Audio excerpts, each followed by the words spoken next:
अस्सलाम वालेकुम नाज़रीन, प्रोग्राम बोन हेल्थ के साथ डॉक्टर ख्वाजा साजिद असलम हाजिर हैं। मैं ऑर्थोपेडिक सर्जन हूँ। हिप नी रिप्लेसमेंट्स, आर्थ्रोस्कोपीज़, फ्रैक्चर्स, कैंसर्स करता हूँ बोन के रावलपिंडी इस्लामाबाद में। आज का जो हम पब्लिक अवेयरनेस प्रोग्राम कर रहे हैं वो है नी आर्थराइटिस के बारे में, या उर्दू में आप कह लें घुटनों का गंठिया। इसके लिए पहले हम बहुत सारे प्रोग्राम्स इस बारे में कर चुके हैं पब्लिक अवेयरनेस के, कि लोगों को पता हो कि ये है क्या चीज़ बेसिकली और इसका इलाज क्या है। लेकिन मज़ीद अवेयरनेस प्रोग्राम्स करने की ज़रूरत है इस बारे में, ताकि लोगों को ज़्यादा से ज़्यादा इस बारे में पता चले। जितनी लोगों को इन्फॉर्मेशन होगी, जितना लोगों को पता होगा, उतना इलाज कराना बेहतर होगा, उतनी प्रिवेंशन होगी, बीमारी से बचने की एहतियातें लोगों को ज़्यादा पता होगी, उतनी बीमारी कम होगी, मेडिकल जो सेटअप्स हैं, हॉस्पिटल्स हैं, उन पे एक्सपेंसेस, उन पे बोझ कम हो जाएगा और माशरा खुशहाल होगा और सेहतमंद होगा। तो इसलिए ये हमारा चैनल हो या कोई और चैनल्स हों या कोई और मीडिया हो जो पब्लिक अवेयरनेस के प्रोग्राम्स करते हैं, बेसिक एम इसके पीछे यही होता है ताकि लोगों को ज़्यादा से ज़्यादा शऊर और ज़्यादा से ज़्यादा इंफॉर्मेशन प्रोवाइड की जाए। Getting back to our topic, knee arthritis, knee osteoarthritis. Knee घुटनों का दर्द बेसिकली उम्र के साथ जो ओल्ड एज में होता है, ये बड़ा कॉमन है। स्पेशली एशियन कंट्रीज़ में तो बहुत कॉमन है। एशियन कंट्रीज़ में 40s में स्टार्ट हो जाता है ये पेन, और वेस्टर्न कंट्रीज़ में लेट 50s में ये पेन स्टार्ट होता है। उसकी डिफरेंट वजूहत हैं, जियोग्राफिकल डिस्ट्रीब्यूशन है, लिविंग स्टाइल है लोगों का, जिसकी वजह से ये लेट वहाँ पे स्टार्ट होता है। लेकिन आपने देखा होगा हर तीसरा चौथा बंदा 40s में घुटनों के दर्द की कंप्लेंट करता है।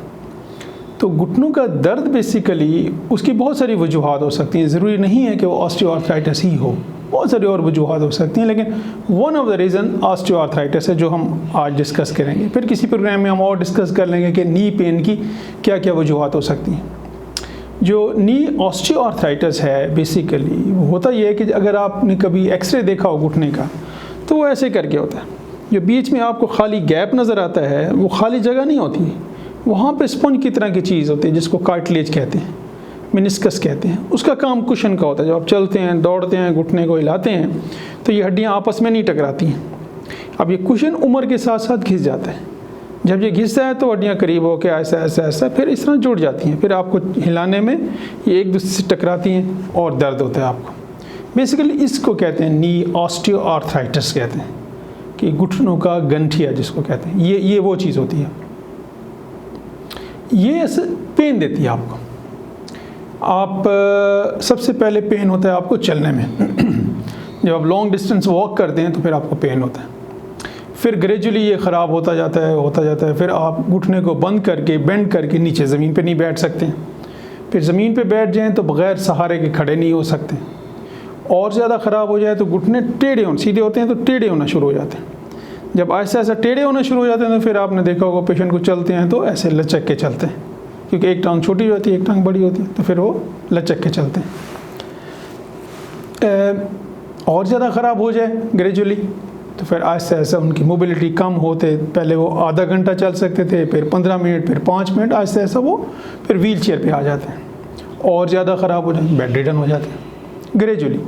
एक बात ज़हन में रखने वाली है याद, वो ये कि नी आर्थराइटिस, चाहे वो हिप आर्थराइटिस हो, नी आर्थराइटिस हो, ये ग्रेजुअली प्रोग्रेसिव डिजीज़ है। ग्रेजुअली आहिस्ता आहिस्ता बढ़ती है, ख़राब होती है, बेहतर नहीं होती है।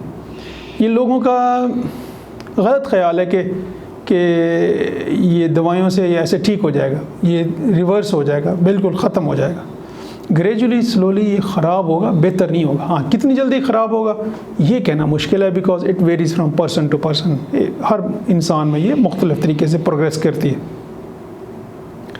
जो टेक होम मैसेज है इसका वो ये, इस प्रोग्राम का, कि ये कोई लाइलाज बीमारी नहीं है।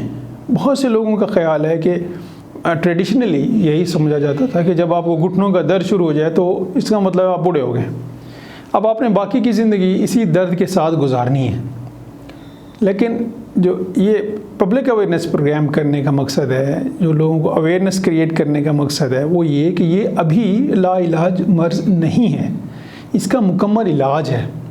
इनिशियल स्टेजेस में हम दर्द की गोलियां देते हैं, स्टिक देते हैं, एक्सरसाइजेस कराते हैं, फिजियोथेरेपी कराते हैं, इसमें इंजेक्शन दे सकते हैं घुटने में। और अगर ये एडवांस स्टेज में पहुंच जाए, जब ये सारी चीज़ें आप कर रहे हैं और फिर भी आपका दर्द ख़त्म नहीं हो रहा है, फिर हम टोटल नी रिप्लेसमेंट करते हैं। इसके बारे में फिर कभी एक और प्रोग्राम करेंगे कि टोटल नी रिप्लेसमेंट के क्या फ़ायदे क्या नुकसान हैं, लेकिन ये वंडरफुल प्रोसीजर है और ये इसका मुकम्मल इलाज है। ये आर्थराइटिस, ऑस्टियोआर्थराइटिस लाइलाज बीमारी नहीं है। अपना और अपनी फैमिली की सेहत का ख्याल रखिएगा। डिस्प्ले पे मेरा नंबर है, किसी ने कॉन्टैक्ट करना है, you are welcome. Thank you.